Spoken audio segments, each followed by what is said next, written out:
how's it going, folks? Captain Croll, Captain Croll's movie reviews. And today I'm going to be doing a retro movie review of the 2014 movie The Equalizer, starring Denzel Washington. A very good movie, and I'll get right into that. So, The Equalizer, for those of you who don't know, was actually created by Michael Sloan, who's an author and a producer as well of films and TV shows.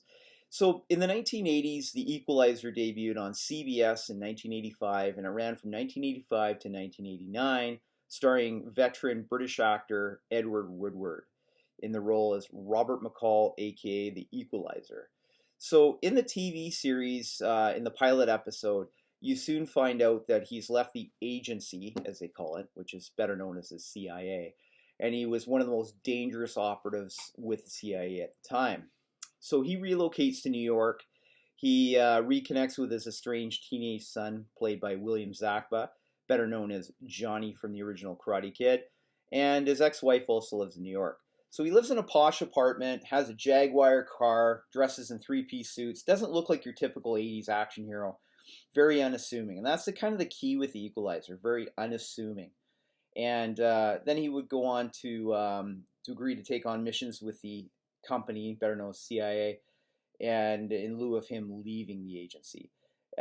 He would soon go on to help those against the odds. He would run an article in the New York Times advertising his services. If the odds are against you, you can call The Equalizer. So that was pretty cool. I loved the TV series. I was a teenager at the time. Saw every episode. Thought it was great. Throughout the filming, though, Edward Woodward did suffer from a heart attack, and as such, his role was his action sequences, I should say, were cut back significantly. As a result, the show went off air in 1989, but it still went off air as a very popular crime drama on CBS.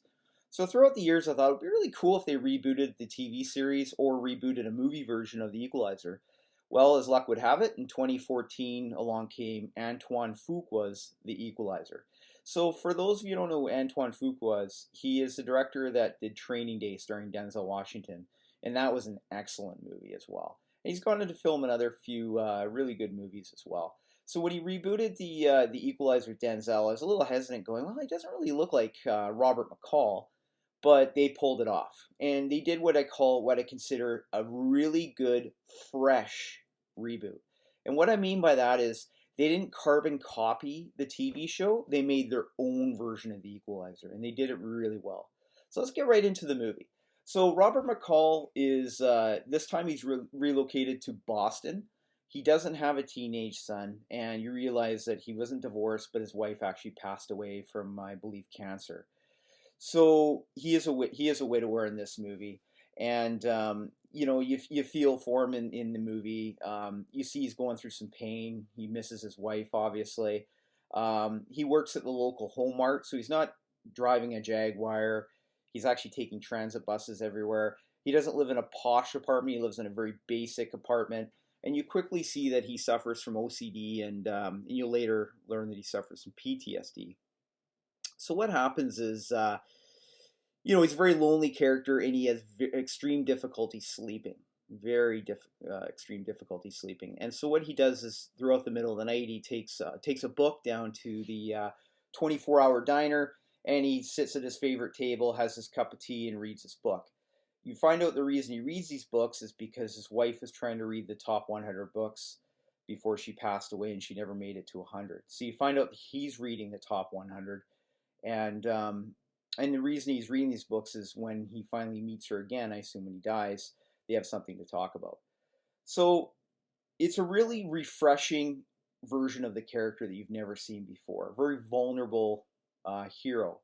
And at this point, you don't think he's a hero. He just works at Home Mart. He's very unassuming, very similar to the Equalizer TV show there too. Doesn't look like your typical action hero. So what happens is he ends up befriending a young girl named Terry, played by Chloe Moretz, very good actress. And she plays a teenage prostitute. She's Russian, and you soon find out that she's entangled and basically owned in a sex trafficking ring by the Russian mafia, and they're brutal and they're violent. So throughout they develop a friendship at the coffee shop, and there's no romantic relationship there, and that was good. It's strictly a friendship, And you soon find out that Robert McCall gives her advice, and she can be whoever she wants to be. She actually wants to be a singer, and you learn that she just doesn't believe that'll ever happen. Robert McCall lets a lot of things slide, and eventually she's met by a very brutal crime by the Russian mafia. And Robert McCall, you see, he's struggling with should he get involved or should he not get involved. Like, it's not an easy answer for him. He actually struggles through it. So the good news is he does decide to get involved. And, at some point he meets with the Russian mafia and attempts to offer them money for her freedom. And they basically laugh in his face. They severely underestimate him. Like you would as an audience member, you don't see him as a action hero. And then within a split second, he jumps in action. And I gotta say, the action in The Equalizer is very fresh and it's refreshing. It's different. You haven't seen it before. The cool thing with Robert McCall, he's methodical. He uses a stopwatch almost for everything, and he basically times out what he believes will be the perfect time to counteract these bad guys. So throughout the movie, he uses a stopwatch quite a bit. And the refreshing action is he doesn't pick up a handgun at all in this movie. You don't see him with a gun, other than the end. You see him holding a firearm, but you don't know if he's ever used it. The bottom line is he's not using your typical firearms. He's using anything around him, like literally a shot glass, a wine opener, whatever he sees. And what he does is he evaluates the room first, or evaluates the scene. He looks at every bad guy, he looks at their weakness, points of weakness, and he looks at any weapons that are available, and then he springs in action. You kind of see it in a slow motion mode, and it's super, super cool. So I really enjoyed that. As the story progresses, the bad guys start getting worse and worse. Like, basically, they up the ante. Once he deals with one set of bad guys, they dispatch a specialist from Russia, who's a former Russian special ops soldier by the name of Teddy. And he's played by an actor, Martin Sozas. I believe I said his name right. I might have butchered his name, but very good actor. Does a really good job as Teddy. There's a few other characters in the movie too that play supporting roles in this movie. And it's good for character development. It makes sense. You have Melissa Leo, who's a very good actress. You find out she portrays Susan Plummer, which is Robert's former handler at the CIA. And the other neat thing is, through the first half of the movie, you have no idea about his skill set, and then you quickly get the backstory about halfway through the movie, and everything makes sense. Okay, this is why this guy is like almost like a lethal weapon. Like, he's the best of the best. Like, his skill set is next to none. And basically, these bad guys have really met their match. So throughout this movie, he does take on some little side jobs. I shouldn't say jobs because he doesn't get paid for it, but he helps those out in need. But the thing I want to point out here is when he helps those people out in need, there's two examples in the movie.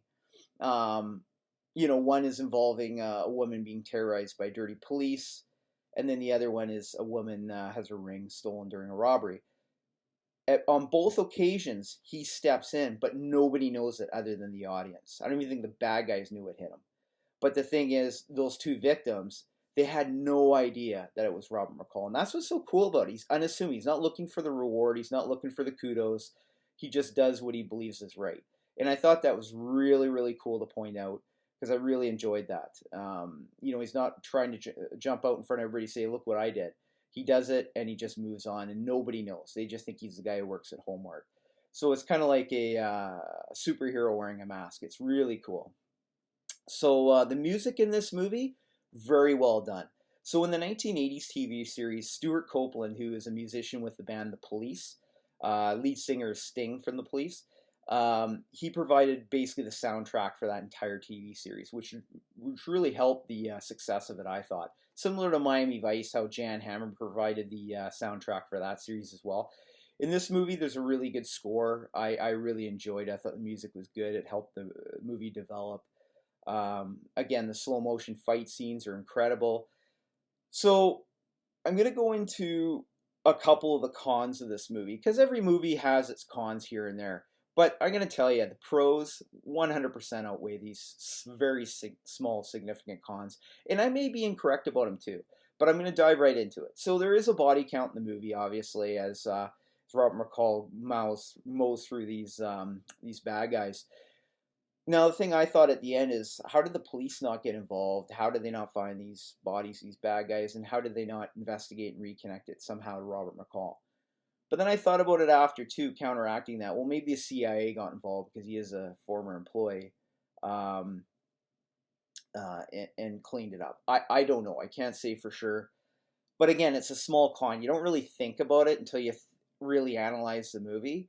But again, it's just so well done, the movie, that you don't focus on these cons.